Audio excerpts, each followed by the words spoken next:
Всем привет! Мы наносили вот эту стену, а сейчас будем наносить вот эту стену. Другим способом, для того, чтобы показать больше вариантов нанесения. Так, штукатурка декоративная Прованс. Ведерко можно показать? Вот Прованс. Мы ее наносим в белом цвете, не колерованном. Фактура взята из головы. Просто придумано на ходу. Так, как подлезть-то сюда? Я уже помещаюсь не в каждое помещение. Короче, я уже не везде помещаюсь. Пора, похоже, чуть-чуть над собой работать начинать. Ну ладно, не в этом дело сегодня. Мы наносим штукатурку. Наносим от угла. Смотрите, угол мы проклеили. И тот тоже мы угол проклеили. Наносим с верхнего угла.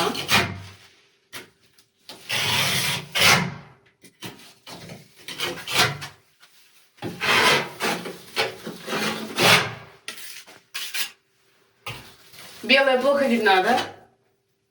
Но давайте для разнообразия, пусть будет белая сегодня. Не все же наносить темные цвета.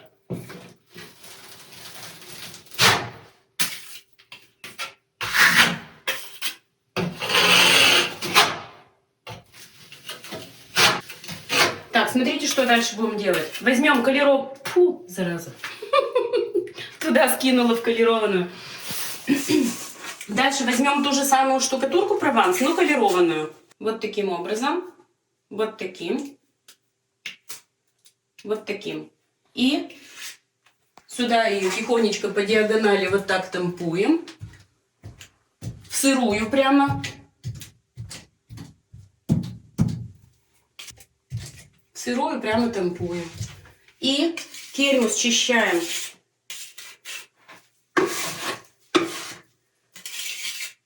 И растягиваем. Так, давайте тряпочкой воспользуемся. Кельму счищаем. Она должна быть чистенькая. И приглаживаем штукатурку вот таким образом. Вот таким вот образом. Пусть будет так. Дальше снова берем белую штукатурку. И продолжаем нанесение.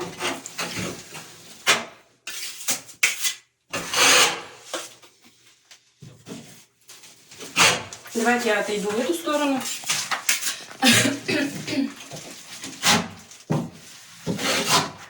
Точно так же берем снова колерованную.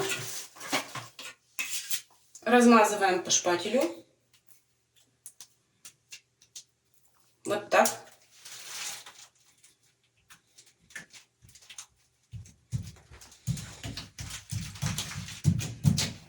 Счищаем. Кельму протираем. И размазываем.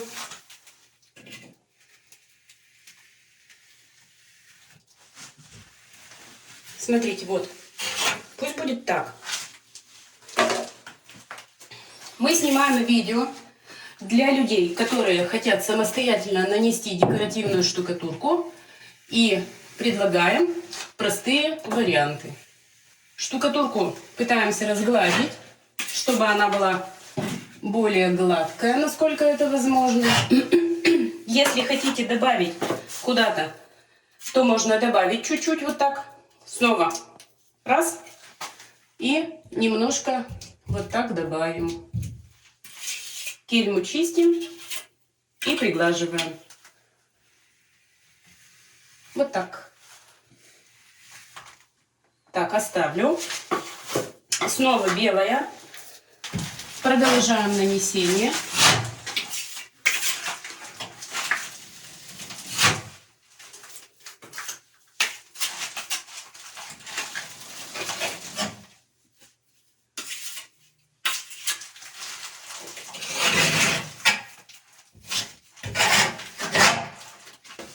Соединяем штукатурку между собой 2-3 участка, пока они сырые. Пока штукатурка сырая, не высохшая. Смотрите, как около угла. Я беру штукатурку на угол. Вот так. И вот отсюда тяну в сторону вот так.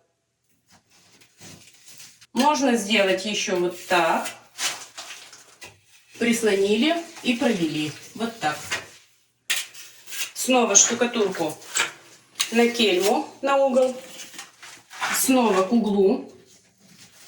И потянули. Если кому удобно наносить основной слой шпателем, ну, наносите шпателем, значит. А вот эти ляпы-то все равно надо кельмой. Без кельмы не обойтись. Кельма, кстати, CTM Decor. Простая, доступная по цене, со сточенными краями, удобная вполне для многих фактур. Снова берем колерованную. Цвет можно использовать любой, какой пожелаете.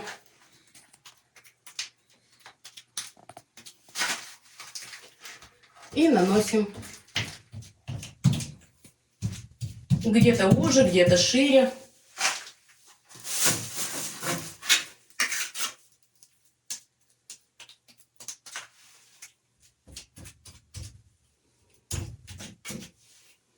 Смотрите, здесь у нас прервался, да, рисунок. Мы его продолжаем. Также отсюда. Вот так. И продолжаем. Так, давайте здесь еще тоже сделаем что-то, какой-то вот такой переход. Две полосы между собой соединились. И еще сделаем в угол верхний. Ляп-ляп, тяп-ляп, тяп-ляп. И готово. Тяп-ляп. Так, чистим кельму. Влажная тряпочка рядом. Протираем. Чистая. И приглаживаем.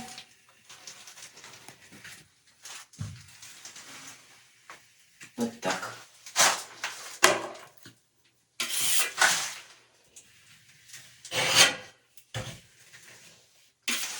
Продолжаем вниз.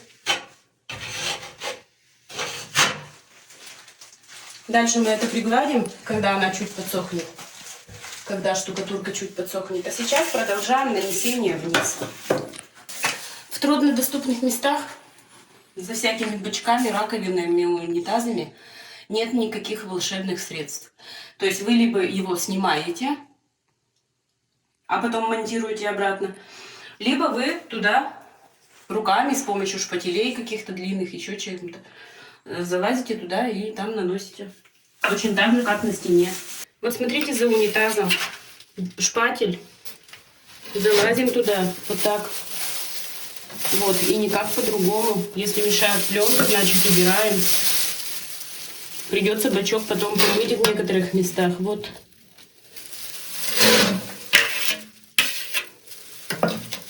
Вот так. И нанесено за бачком. Сейчас сделаем рисунок. Коричневый вот этот. Колерованный. И у нас останется последний кусок. Ляп-ляп. И вот так вот тампуем.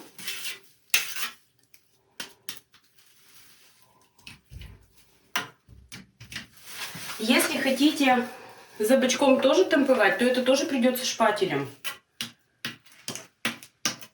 Вот таким образом и туда. То есть там нету каких-то вот средств специальных.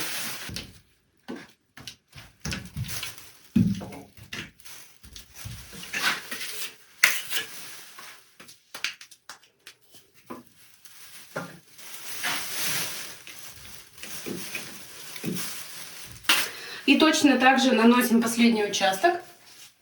Даем ему подсохнуть, провансу, штукатурки декоративной. И вернемся к нему минут через 30-40. Немножко она подстыла, чуть-чуть подсохла. И мы приглаживаем кельмой, или, допустим, шпатель возьмите широкий, и тряпочка, как обычно. Вытираем и приглаживаем. Всякие острые края, ненужные наплывы. Немножко разравниваем слой, скажем так.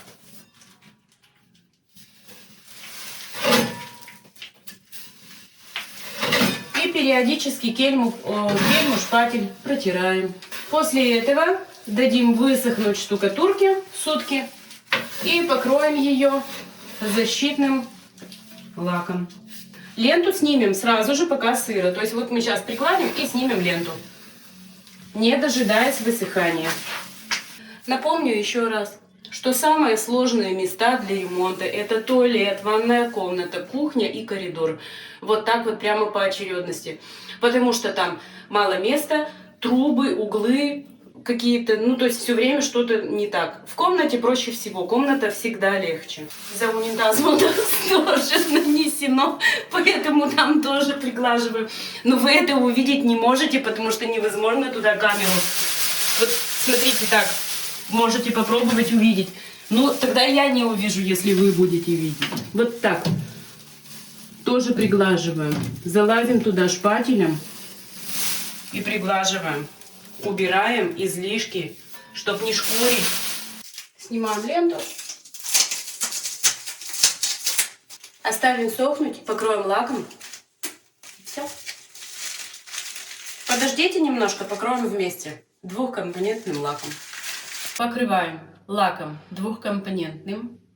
Вот так. Этот лак можно приобрести у нас. Он у нас в наличии, предназначен для влажных зон, то есть для кухни, для ванной комнаты, для зоны с прямым попаданием воды. А также мы вот этот лак себе наносим сейчас в данный момент на пол, на микроцемент. Видео по микроцементу будет гораздо позже. Еще длительное нанесение и потом еще его монтаж. Ну, в общем, вот лак двухкомпонентный. В туалете можно было покрыть просто акриловым лаком. Но мы покроем двухкомпонентным, для того, чтобы можно было мыть без конца. Все-таки это офисное помещение, и пусть долго служит. Кстати, прослужит. Срок службы этого лака 25 лет. Срок эксплуатации. Лак матовый. Вот к нему отвердитель. Это все хозяйство перемешивается. Дается ему некоторое время постоять. Все написано подробно на баночке.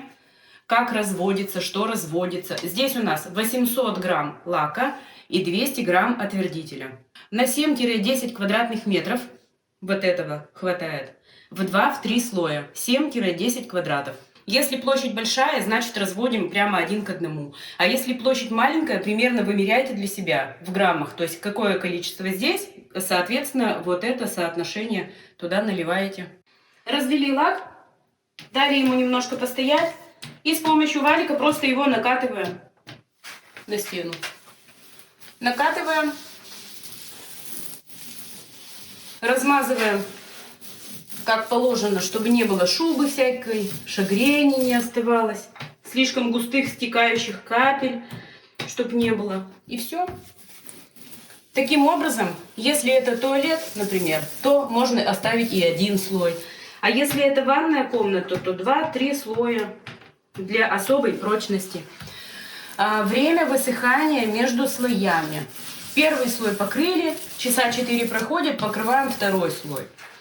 Точно так же покрываем третий слой через небольшой промежуток, например, часов 5. И до полного высыхания 3 суток. Лак немножко пахнет. Ну, как бы сказать, немножко. Он пахнет, но очень быстро выветривается запах. И в последующем в эксплуатации не пахнет совсем.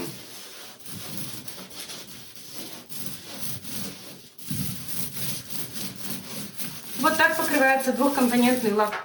И дает защиту, очень высокую защиту от влаги. То есть, если говорить, например, что была бы здесь душевая зона, то можно прям мыться. То есть, туда будет лить вода, горячая, холодная. И ничего у вас не отпадет, не осыпется. Лак полностью защищает. Для ванных комнат очень рекомендуем. Вы можете заказать у нас. Больше ничего особо интересного сегодня в нашем ролике вы не увидите. Мы покрываем стену и прощаемся с вами. Ждем от вас лайков и подписки на наш канал. И особо заказов пишите, ссылки есть в описании. По этим ссылкам вы можете заказывать товары. Мы отправляем в любой регион. Все товары в наличии. Все, что мы показываем, мы тестируем на себе. То есть мы с этим работаем много лет. Черти что мы вам не предлагаем. Также есть у нас и эконом-варианты, и средний плюс, и элит. То есть на каждого клиента есть свой товар. Но я думаю, что надо, наверное, покрыть все-таки и показать итог, хотя бы одну стену, чтобы было понятно, как это выглядит.